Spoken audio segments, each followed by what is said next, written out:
Welcome to the Startup Grind.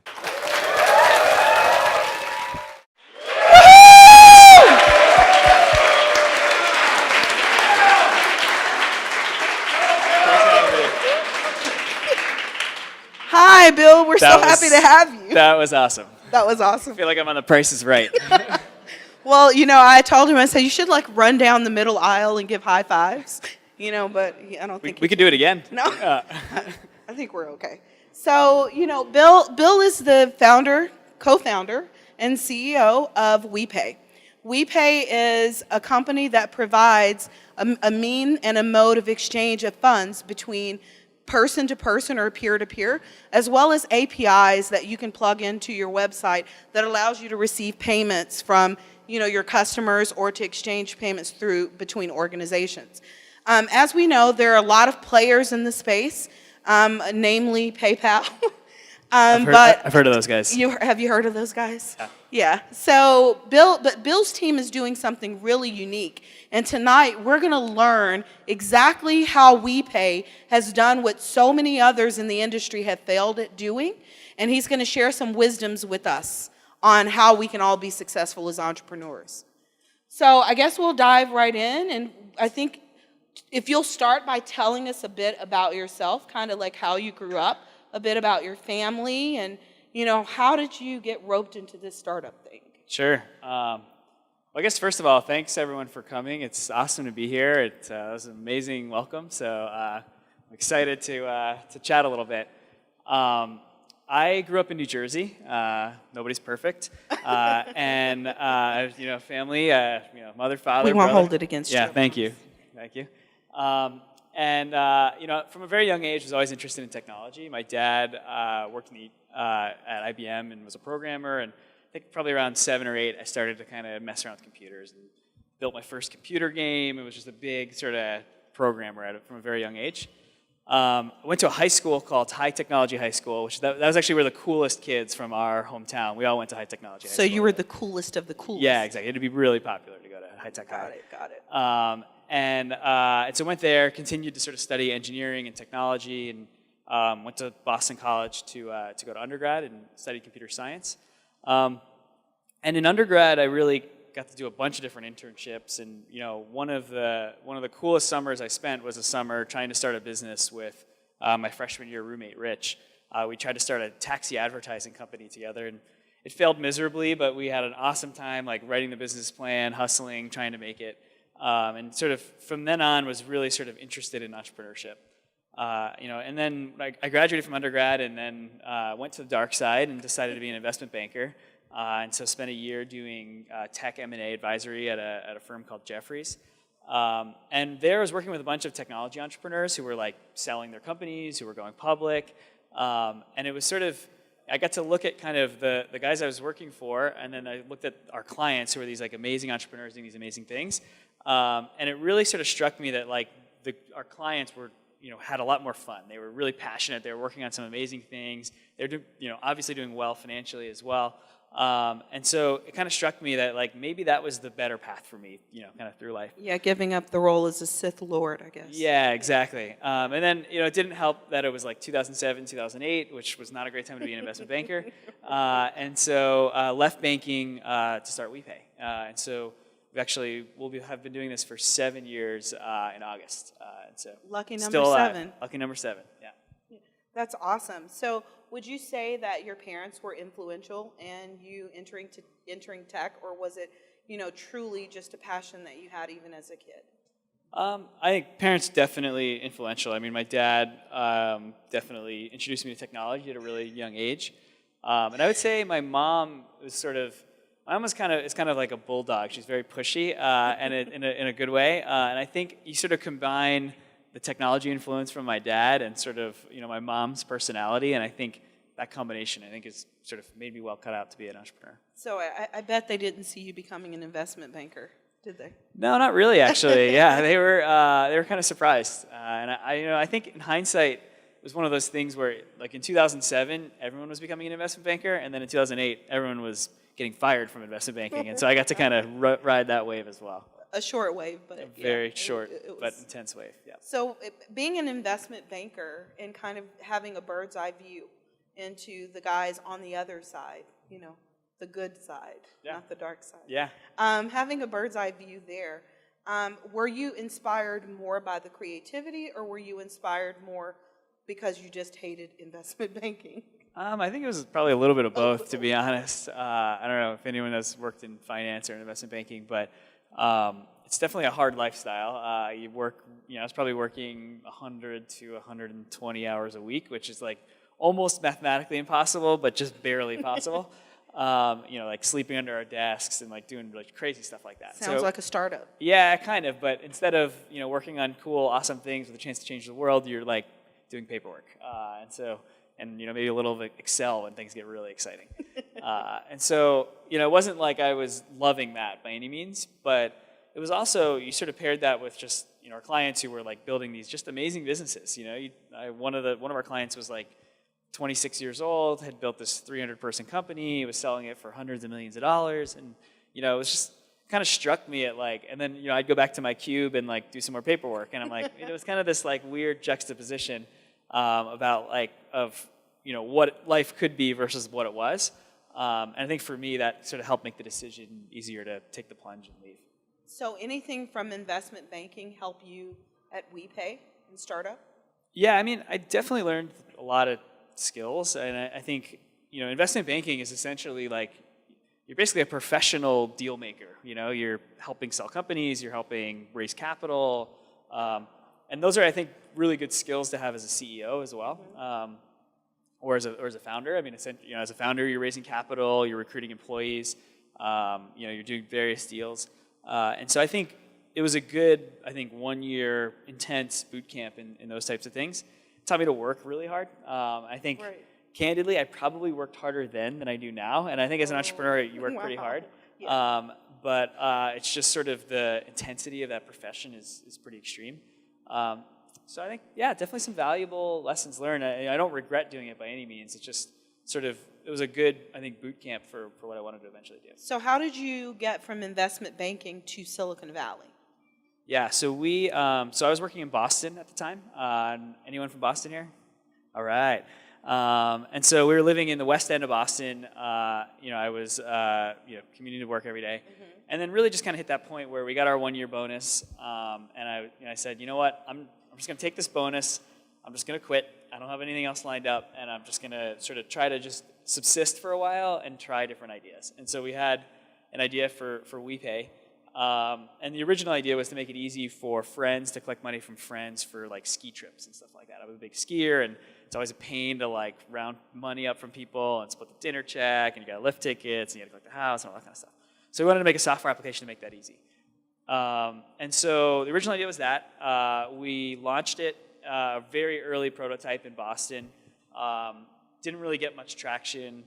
We tried to raise money from a bunch of Boston VCs and got zero traction. And really basically blew through my entire bonus in about 4 months, maybe 5 months. And we were, then we sort of had no money. So how'd you survive that? We ran out of money, and then we started working like odd jobs off of Craigslist, which maybe sounds a little dirtier than it actually is. But we were doing things like, I was like building websites for people. My co-founder was like tutoring the LSAT, and so we were doing just random jobs to like make money to pay rent and sort of continue to survive. And then kind of out of desperation, we applied to a bunch of incubators. So we applied to Dream Adventures in Philly, we applied to Techstars, and we applied to Y Combinator. And we got into Dream Adventures, which was awesome, and we were pretty psyched to go do that. And then they gave us this hard deadline of, I think it was like a Tuesday, and they said, you have to get back to us by Friday at 5 p.m. And so we were like, okay, cool, but we really want to know if we get into Y Combinator or Techstars. So we just sort of emailed Paul Graham and said, hey, we got into Dream It. We'd really love to do YC. Is there any way you could get back to us before Friday? And he said, if you can get out to California in the next like 24 hours, we'll interview you. So we got on a plane and we came west, interviewed for Y Combinator and got in. And so went back to Boston, packed up our stuff, and came west. And so that's how we got out here. And you haven't been back since? No, I'm just kidding. Well, yeah, actually, my girlfriend's from Boston, so I'm actually going there this weekend for her sister's baby shower. So well, yeah, you still have some roots there. Yeah. So getting into YC, ultimately changed the trajectory of WeCare. What is the biggest thing you can say that YC taught you about either your space or industry, or how to build a startup? Yeah, I think, YC, there's no real like secrets in YC. It's not like, okay, you're in, like here's the secret playbook that we don't tell anyone else. It's more, I think, about kind of the experience. You're sort of going through this structured 10, 12-week program where you're with a bunch of people that are in a very similar spot to you, early stage company. They have a demo day at the end. And then they kind of infuse like sort of nuggets of wisdom along the way, right? And there's this mantra about make something people want and being close to your users. And, there's some, speakers about various topics and how to raise money and all that. But I think and maybe even 5 years ago, that was a lot more, 5 years ago, we didn't have Quora and all this like great content online about how to start a company. It was a little bit more secretive then. I think now a lot of it's just publicly available. But I think that the value of YC is less about like the secret lessons they teach and more about just the experience and the connections and the relationships that you build too. So I think it was a combination of both. We definitely learned a lot, and it was also just sort of the value of the program kind of pushing us through. So one of the things that I've learned about companies who go through YC, they tend to figure out customer acquisition very well. What did you guys do in the beginning to acquire customers beyond your friends and family, that is, to really get the product adoption and to do exactly what you said, build something that people want? Yeah, so our first product was, again, this tool to make it easy for friends to collect money from friends. And so we didn't really know exactly who was going to be our core user. But my co-founder, to get our first users, really basically just spammed every fraternity member at Stanford. That was kind of like we would email them like one by one and just say like. So spam is a strategy. Yeah, I don't know if I would say that actually, but maybe, yeah. Maybe. It can be a strategy. And I think, what we did was, it was sort of an unscalable way. It wasn't like this was going to be our tool forever, but it was an early way to get a bunch of people in our target market aware and using the product. And so it wasn't like we got hundreds of signups from it. We probably got 10 or 15 or 20. But that was kind of enough to start to kind of get real users using it. You could see activity on the product. You could get feedback from those users. And we do things like we were living in when we moved out here, we got a house in East San Jose, and that was where we were posted up. The reason for that, actually, a little side note here, is we moved out here. We just driven out in my car. We had nowhere to stay. We got on Craigslist again. It's a big theme of WePay. And we were searching for a place to live, and we found this house in East San Jose, and the garbage cans there say the capital of Silicon Valley. And so we were like, okay, this is it. This is here. So we were living behind the Great Mall in the capital of Silicon Valley. Little did we know that there was this place called Palo Alto or like San Francisco that we would come to learn about, but that was why we were there. So we would host basically barbecues at our house, actually. We would invite our users over to come have a burger and a beer with us, and we'd talk to them about using the product. If we were lucky to get a fraternity treasurer, which are the guys responsible for collecting dues, we'd sit him down at a computer and make sure that he would actually send the bills to all of his users. So it was a very hands-on process for those first couple of users. Because you end up, there's so much wrong with your product in V1 that you just don't know because you look at it every day, that it's not until you really start to watch real people using it that you work out a lot of those kinks. And then I think as we worked a lot of those out, we started to see more kind of viral adoption. The product actually started to be valuable. People started to tell people about it. And that was how we kind of got going. But that was probably a 6 to 12 month process of very manual, not scalable, not glorious customer acquisition. But you guys figured it out because, it's one thing to go from convincing Stanford students to use your product to you convincing care.com in Constant Contact to adopt your product, especially when you have a big behemoth like PayPal. So how did you do that? Yeah, so there's actually there's a pivot in there somewhere that I'm going to kind of weave in here. Probably a couple of pivots. Yeah.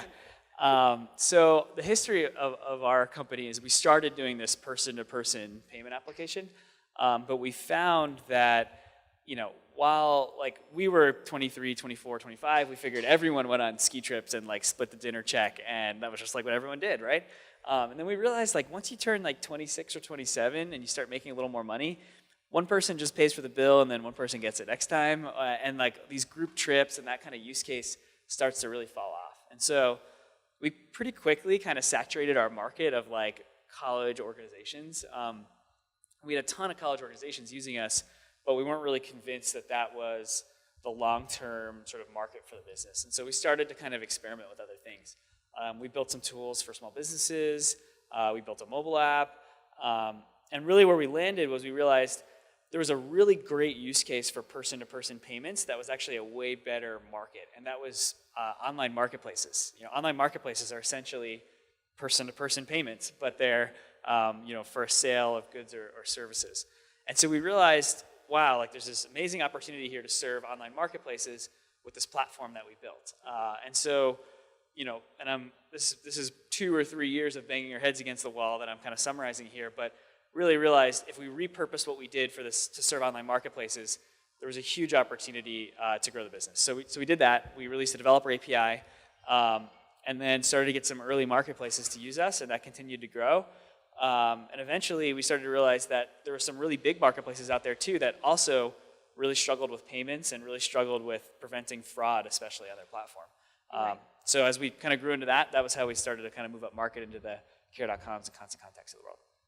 So speaking of, the competitors and solving fraud and, all of some of the challenges in that space, I heard rumor that there was a billboard on 101 at some point. And I think the billboard had like your URL. Yeah. / You want to tell You've us done your about homework. that? Yeah, I did. Yeah. So one of the sort of, I think as a startup, one of the things we did very early on was try to get a bunch of press. And I think it can be a really effective tool to get growth because like reporters don't care if you have a lot of money or a little more money. If you have a good story, they'll write about it and it's free. So what we said was, what's the best story we can do? Let's just pick on PayPal. Let's do everything we can to just pick on them and make our whole story about they're the bad guy. Like I'm sure everyone here has had some bad experience with PayPal where you like couldn't figure out your password or your account was locked or you're like, God damn it, why are you trying to sell me bill me later for like the 100th time? Like it's a brand that is really atrophied in the mind of the consumer. And so we said, if we can really pick on this company, we can get a lot of buzz and press around the company. And so we did that from a very kind of early stage. We started, our first sort of move was, PayPal's infamous for freezing people's accounts. And so they have this big developer conference every year at the Moscone Center.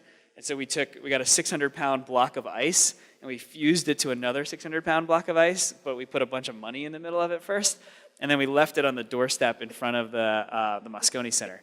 And then, we called TechCrunch and a bunch of other reporters, and we said, you guys should come check this out.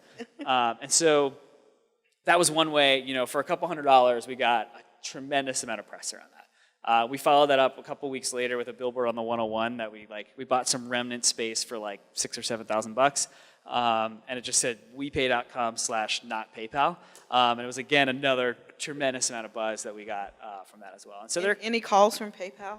Yeah, I mean, we definitely got some kind of like icy stares, and like even today, we really dropped that as a marketing strategy. But even today, I still hear people from PayPal are still kind of give us the stink eye a little bit. But I think as a small company, you can do that kind of stuff, whereas a bigger company, Bank of America is not going to do that, And right. so that's one of the things as a small company. One of the advantages you have is you can be a lot more aggressive.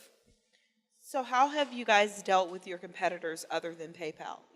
Like Stripe and, of course, Braintree, which was acquired by PayPal later. But, how have you dealt with your competitors, especially a payment provider like Dwolla, who has a completely different model? Yeah, totally. So I think one of the nice things about competing with PayPal is they just have a really bad product. So it's like pretty easy to compete with. I think what we've seen over the last couple of years is that some really good products have come to market. There's Stripe and Braintree and a competitor of ours called Balanced. These guys have actually built really good products that could exist because the PayPals of the world just didn't have that kind of innovation. And so it's definitely become harder, I think, to compete. You couldn't just say like, well, we're a modern payments company and we're not them, and that was kind of the answer. So now for us, it's really about we focus on larger customers. So I think whereas a Stripe or some of these other guys will focus at sort of the low end of the market with small developers and small companies, we really focus on companies that do at least 10 million a year or more. We focus on online marketplaces, so people that have this kind of two-sided dynamic. And we also really help them with fraud. So a big part of our value proposition is we actually insure them against all fraud loss. And so if you're building an online marketplace and you're processing a lot of money, fraud is a big problem for you. Right. And so we really focus on that use case. And so that's, our strategy has been, let's just focus on a really core set of customers that we can do a really good job for, and be clear about our value proposition to them. And so that's how we've been able to kind of sign up some of these really large marketplaces. And so when you look at, a company, like PayPal or even Apple Pay, Google Wallet, who's offering, customers a method of exchanging, monies between businesses, organizations, and you look at where you see yourselves going in the next 10 years.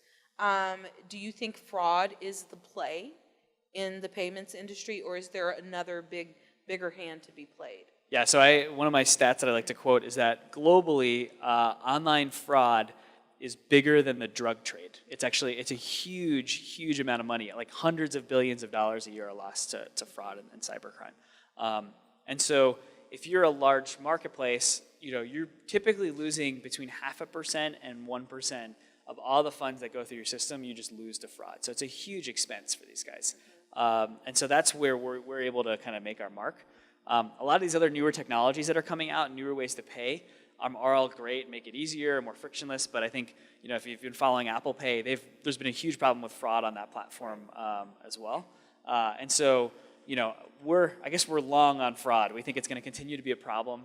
And I think as more and more services come online, as more and more commerce happens not face to face but in an online environment, the opportunity for fraud goes way up. And so we hope that our job is to help drive that out of the ecosystem for these big players. And where do you think the biggest opportunity lies to trip up, if you will, in this industry? Because, for instance, Balance, that you mentioned as one of your competitors, raised almost $4.5 million from Andreessen, and they are now out of business. So, where do you think is that line where you can really slip up and you can't recover in this industry? Yeah, so I think there's one of the challenging things about payments is there's like all the normal problems of starting a company, like can you get customers to pay you and make money and make payroll and get profitable and all that.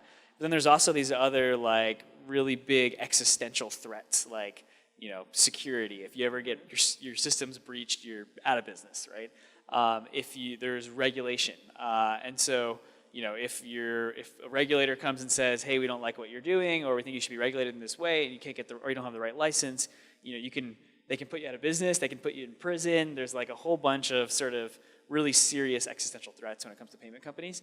And so kind of without airing too much dirty laundry on Balance, there's just threats like that in the industry that I think some folks can struggle with. So we've tried to take a very proactive approach to that kind of stuff, a dialogue with regulators from a very early day, investing a ton of time and energy in security, and of course try to build a big business and charge a fair price that we can kind of cover our payroll as well. So when you say dialogue early with regulators, like how early? At the point of conceptualizing, or at the point of some point of user traction? Yeah, I think one of the interesting things about the regulatory environment in the U.S. is that like the pace of change is just extreme, right? Like Uber in 3 or 4 years has just like replaced an entire industry, an entire regulated industry. Right. For us, we're in the financial industry, and there's a whole bunch of financial regulations which have been built for 150 or 200 years that are also now getting turned on their heads. And so the crazy thing is like the regulators are sort of just as they're kind of freaked out. They're like, we don't know exactly what's going on, and we don't know how to regulate it. How do we fit this into our law? Should we be regulating this? Should we not? And so what we found is that reaching out to them early and being a resource and being kind of consultative helps. It's obviously advantageous for the company because you get perceived in a much more favorable light, but it also helps the regulator, and you can actually help shape policy by having that dialogue. So that's been our approach. Then there's like the Uber approach, which is just like, we're going to do it and like screw anyone that's in our way. And that seems to be working pretty well too. So I think there can be different ways to do it. One of the things that I learned as I began to study the payment industry is a lot of concern is raised around the dark payments, if you will, around industries where money really shouldn't exchange hands. and I won't name them all, but the adult and the prostitution industry. So what are the things that WePay does to, try to avoid those things? Have you faced situations where you've had to address those things? Yeah, it's actually in payments. It's a huge problem, and it's sort of regulated at a couple levels. It's regulated by like Visa and MasterCard that have a bunch of rules around what you can and cannot process transactions for. It's regulated by state governments. It's regulated by federal governments. And there's also just sort of like the moral part of it too about like what types of businesses do you want to really be facilitating.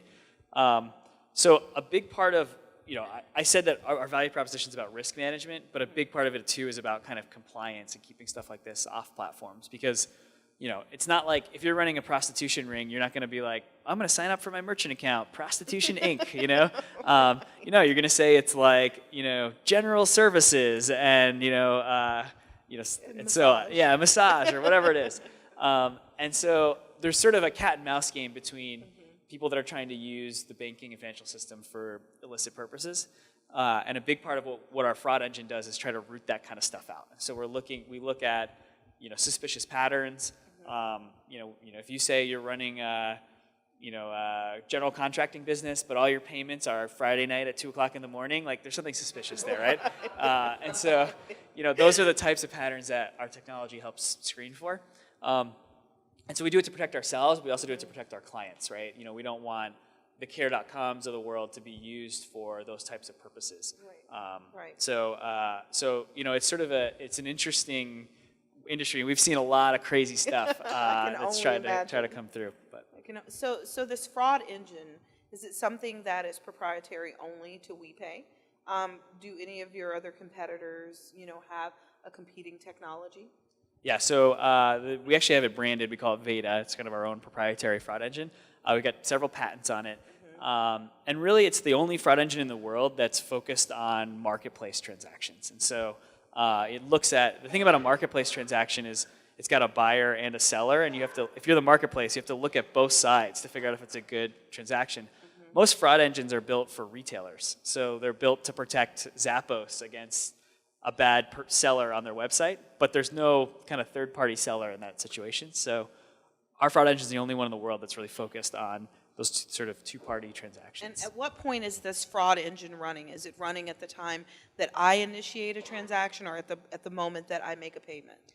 It runs when you sign up as a seller. It runs when you sign up as a buyer. It runs when you run a transaction. It runs when you try to get a settlement out of the system. So it's doing a constant check of your validity. And as we get more data, it also is doing more analysis too. So it's sort of constantly monitoring the activity on the system to kind of prevent fraud and prevent bad actors. That's awesome. So talk about your community of users. I know that you guys are now making a really big push towards marketplace, but have you abandoned the peer-to-peer product or the peer-to-peer ground movement that you started with? So I think abandon is a strong word. Okay. But what we've done actually is we took a lot of our users, so we actually have shut off our consumer-to-consumer product, but what we did was we actually transitioned those users to our partners. So like, for example, we have a partner called Pay It Square, which does kind of group payments and settling up. So we said, hey, all our direct users, we know you guys love us, but you can still use us, but use us through this partner. And we helped kind of transition people to the appropriate partners on our platform. And then we discontinued our consumer product. Because it's a much different business to be focused on building a consumer app versus to build like an enterprise infrastructure app. And we sort of got to a point where our API was like 60% of our business and growing really fast, and we thought was an amazing opportunity.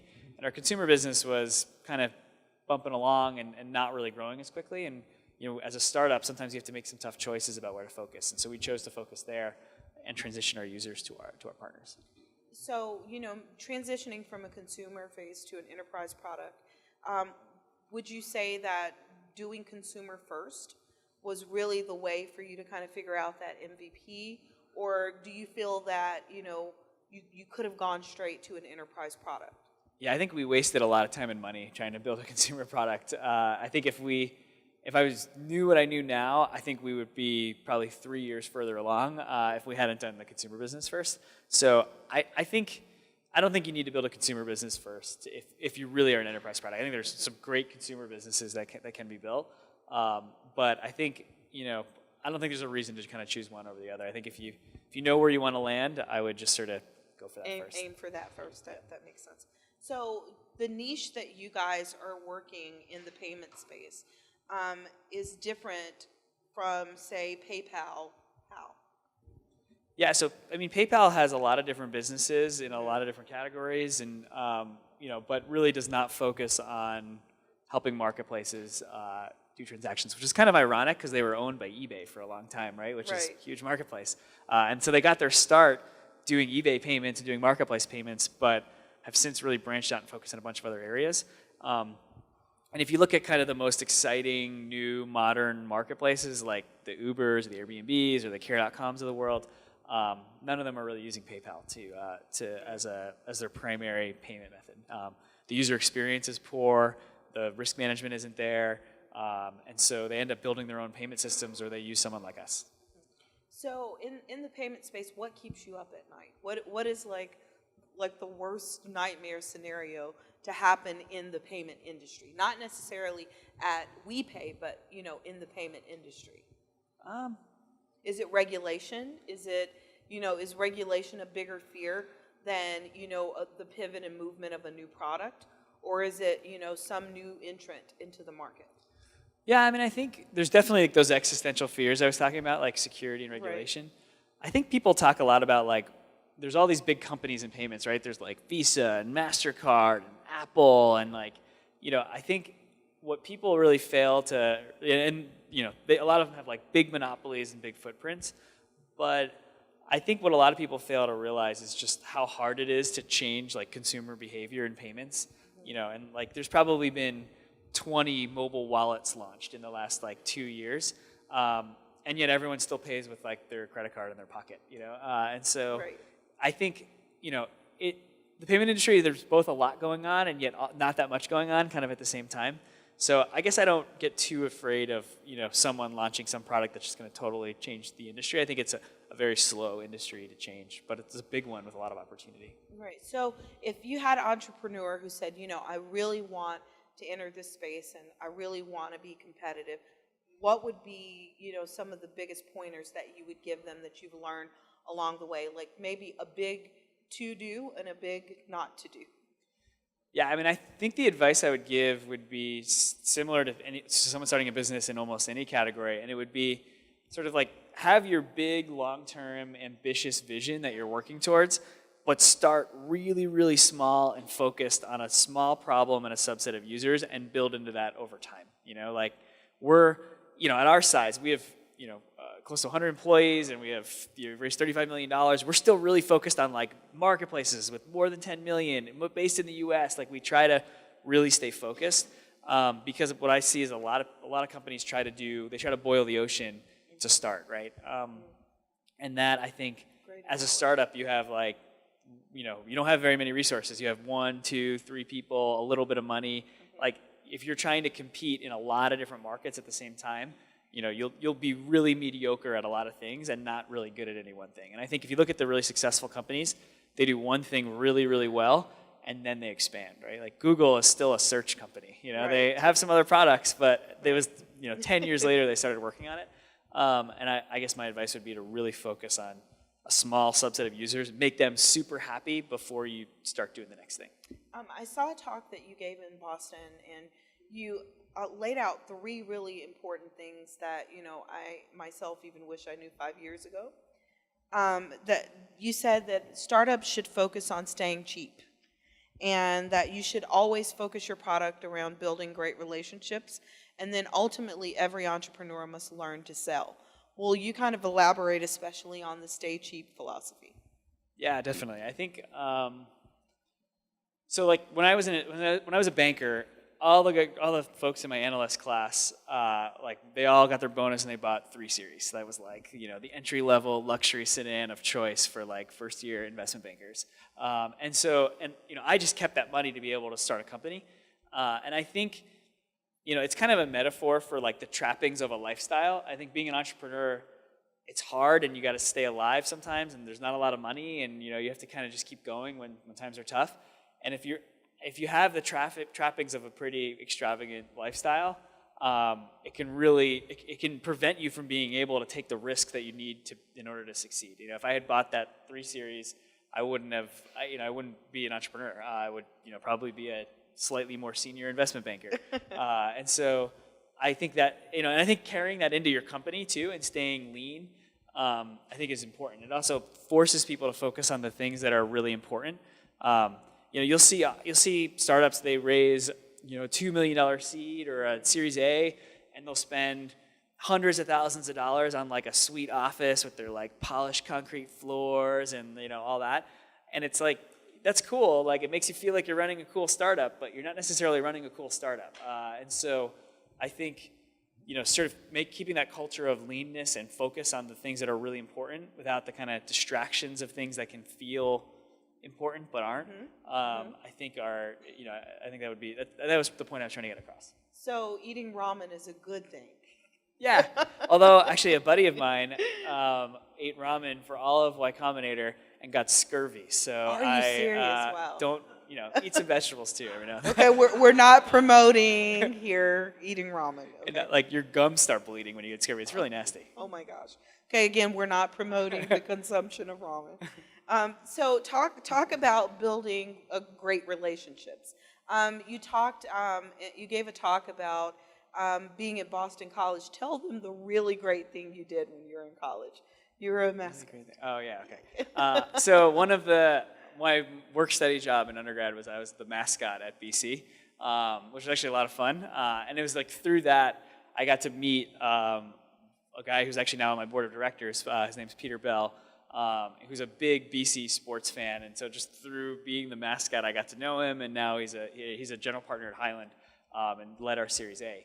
And so I think that's just sort of kind of a funny side story, but I think one of the important things is to really build good relationships with people. It can be easy to come to an event like this and you can meet 100 people and think that you're sort of networking and building all these great relationships. But I would sort of encourage you to kind of find the 2 or 3 people in this room that you think that you sort of connect with and build a deeper relationship, right? It's that relationship that builds trust, that encourages you to really help each other, where it goes beyond just like, hey, can you intro me to this person? Okay, great. And becomes wow, I really want to help this person succeed and we really care about each other. To me, those have been the relationships that I've built over the course of my career that have helped us be really successful. And so I think, I sort of challenge us in this kind of age of superficial relationships to maybe build less relationships, but go deeper. Right. So, is building more meaningful relationships kind of counterintuitive to meeting everyone that you can, especially if you're like trying to raise funds and you're trying to do all these things? Is it counterintuitive to do that as an entrepreneur? Or is it really about, learning first and getting to know people first and not looking to see what you can get first? Yeah, I think it's a little bit of both. I think it's good to like meet a lot of people, especially if you're sort of new to Silicon Valley or kind of new to the technology scene. But I guess you kind of have to look at it like a funnel where you meet a lot of people and then, sort of as you're meeting those people, find the ones that you think you can really help or you really connect with and, build that relationship. And I'd say a lot of people try to optimize for like, I'm going to find the person who can help me the most. But like chances are you're not going to be able to build a really good relationship with that person, And I think I would sort of challenge folks to find people that it can be a two-way street, and then and you'd be surprised, if you connect and find the right people, they grow in their careers, and sort of over time you build a network of people that are really kind of your fans, and not like someone that you're just annoying. So guys, get ready with your questions because we're going to kind of wrap up here really soon. Talk about learning how to sell. When you think of the word sales, sometimes you think of, the guy with the greasy comb over, and the old like fashion suit standing against an old beat up car, So how does an entrepreneur truly learn how to sell? Yeah, I think selling is probably the number one skill that an entrepreneur needs. Like, I'm selling you guys right now. You should all go to WePay.com/jobs and come sign up for a, come apply for a job if you guys are looking, because we're hiring. And I think it's, I think it's important to kind of learn to be able to present yourself and your vision and your company in a really compelling way. But I think if you optimize too much for kind of the like paint and not enough for the substance, you only sell dumb people, And if you really want like great customers or great employees, you have to really build something that's awesome. And if you build something awesome, then selling it becomes pretty easy. And so I think, one of our kind of core values is authenticity. So we try to, do really good stuff, be really authentic about who we are. And if we do that, we'll attract great customers, great employees, great investors. Kind of comes a little naturally. So I think, the paint layer is important, but I think if you focus too much on that and not on the substance, then I think, you end up not really, there are people out there that you can convince, but they may not be really the best people that you actually want to be partners with or be investors with. Absolutely. And to kind of close, one of the things that I think really ties very closely with learning to sell is exactly what you said, is building a product around a people or a community. And I think that is really key, and I think that's one of the things that has made WePay successful. How do you take that sales skill and then develop that community, through your sales pitch as a visionary, as an entrepreneur to get the community to surround you? Yeah, I think it's, I think you kind of have to just set the example and do it yourself, and then I think that sort of flows on down. Another one of our core values is invest in relationships, and so, I spend a lot of time on the road meeting with customers. We take customers on trips, we invite them to our office, we go to their offices. Rich is my co-founder, we were best friends before we started the company, and that was a really strong relationship too. So I think if you value those things, and you show that you value those things, and you set that example, and you hire people that also value those things, it sort of perpetuates itself. And it also helps, I think, to like define it as a value and state that it's something really explicitly that you care about. But I think a lot of it comes from the kind of personality and the culture that the founders lay down. And so, to me, I think Rich and I work really hard at making sure that everyone in the company that we hire embraces that and takes it really seriously. That's amazing.